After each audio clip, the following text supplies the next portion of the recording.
Hello, this is Malorian, and this will be now 2,000 points of my Orcs against some Warriors of Chaos. So, like I said in the summary of the last tournament, I thought it was time that I pulled away from this kind of power gaming I was doing and just really looked for a game for fun. So I just kind of posted it up, said, hey, who wants to have a fun game? And this old friend of mine said he wanted to play, which was surprising since I thought he was actually out of the system. I thought he only played War Machine now. So anyway, here's my list, and from left to right, what I'm going to have is I have my Wolf Riders, I have 20 Orc Archers, I got 2 Chukkas in the woods. It turns out my woods are just the regular plain ones. Then I have 40 orcs, and in there I have a war boss with the wizard hat. I have a troll, I have a giant, I have a doom diver, I have 50 night goblins, and they have nets, spears, 2 fanatics.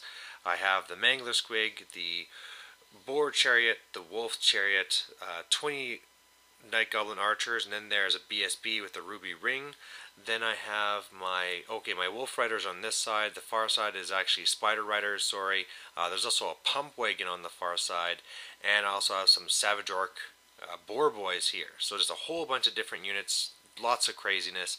On his side, from left to right, he has some dogs, he has a war shrine, he has 2 sets of 15 Chaos Warriors, and they have the Mark of Khorne and 2 hand weapons. Then he has 15, and they have the Mark of Nurgle and shields.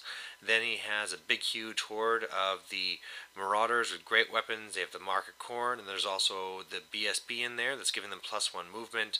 And then he has 2 more units of dogs over here.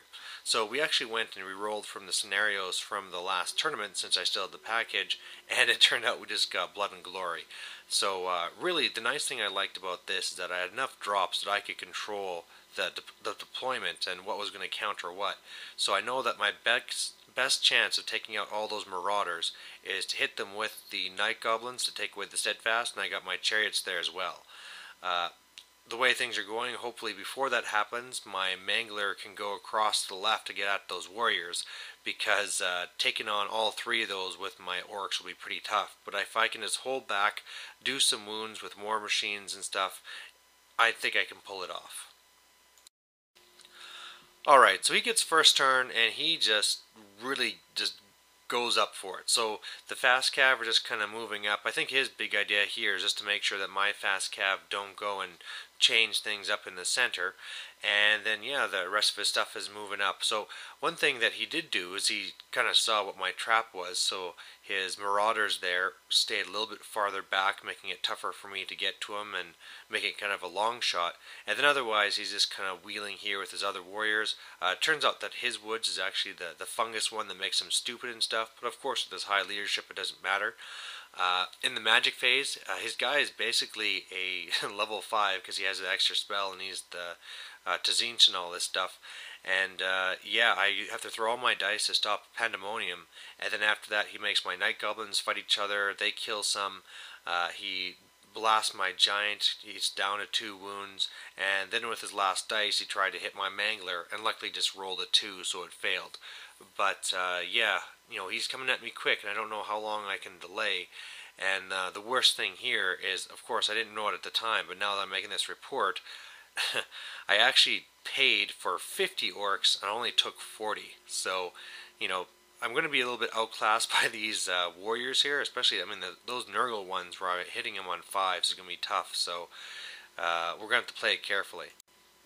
And yeah, somehow carefully turned into this. So when we went to Animosity and all that fun stuff, I had my spiders on the left that had to charge.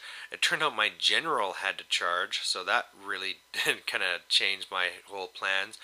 My night goblins got forced up a little bit, and then my savage boar boys had to charge as well.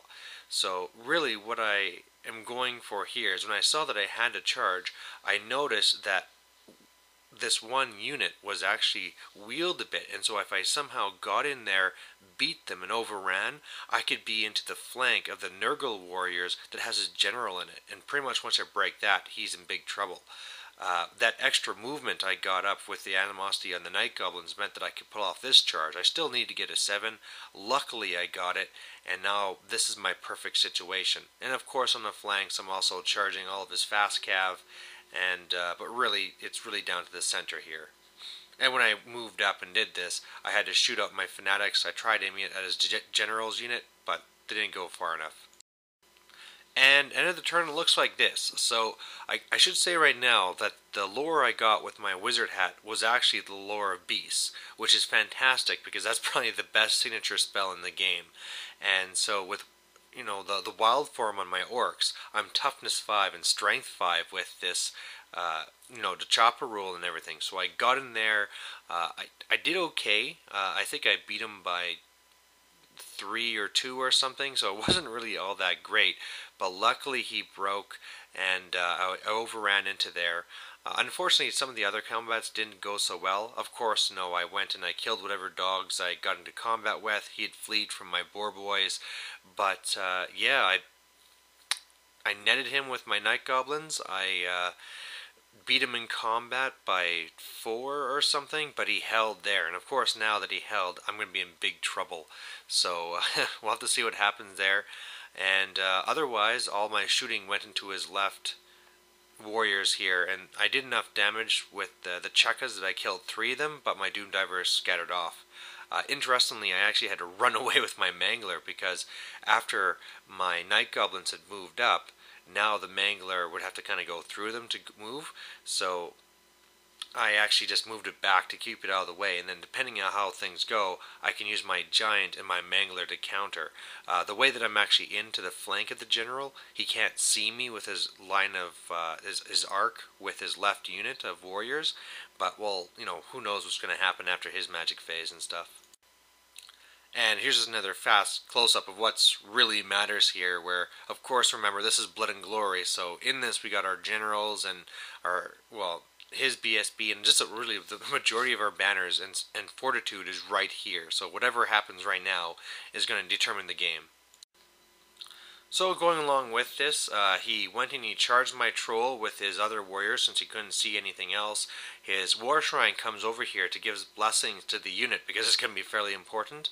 And last time he tried doing it to the left warriors, the eye was closed. This time he does it to these guys, and the eye is closed. So that's not very good for him. And in the end, it looks like this. So of course, he kills my troll on the left. In his magic phase, there's actually not very many of his things he could actually get off, and he kind of rolled a little bit of a low magic phase. So he really just shot for Pandemonium. He got it off. We did the other combat first between his Marauders, and man, my Spearmen just went to town, killing 7. So that's 15 attacks turned into 7 kills when that's 4+, 4+. He was netted again. I just beat him by 1, and he broke. And then, of course, with the chariots and stuff there, I was able to run him down. Came over to the other combat, and I still have wild form up, and so being on the flank, I just ripped him apart, beat him by 6 or something. He broke. I ran him down, and that's the game. So victory to the Orcs, and I think a big thing that led it happening like this was just the fact that now that I had all these different units, I could go and really dictate the way that the deployment went down and what the different matchups were going to be, and that just really helped so much. Of course, I made a few mistakes, like with where my Mangler was and stuff like that, but overall, getting up those matchups, like in order to take out the Marauders and things like that, that was a big key to this. Of course, I had a whole bunch of luck as well. I mean, getting that wild form on just made my guys so much tougher, and having that one failed animosity that actually helped me because it moved my Night Goblins farther up, and just my Night Goblin Spearmen going to town after. But I think the really big thing here is that when I was looking at the tournament games, a lot of them I didn't like because they were massacres, they were fast games, and not very satisfying. And when it came to this one, this actually was only 3 player turns. It was a really fast game, but I actually enjoyed it a lot more. Winning aside, the big thing, first of all, is the fact that when I win with my tricked out army, I feel like a real dink. But when you win with an army that's, just a mash of a whole bunch of fun units, you just, you feel a little bit better about yourself. And the other thing too is that now that the pressure was off, a lot of times I feel that, I have to really prove that hordes are the way to go, and I have to really go for the kill and for the win. But when it came to this, we were just standing around, we're having fun, we're talking about different tournaments and different systems and different stuff, and we just had fun. So maybe this is a sign from Gork or possibly Mork that I have done the right thing, and going for fun is actually going to be good for me in the long run. And anyway, hope you liked it. Bye.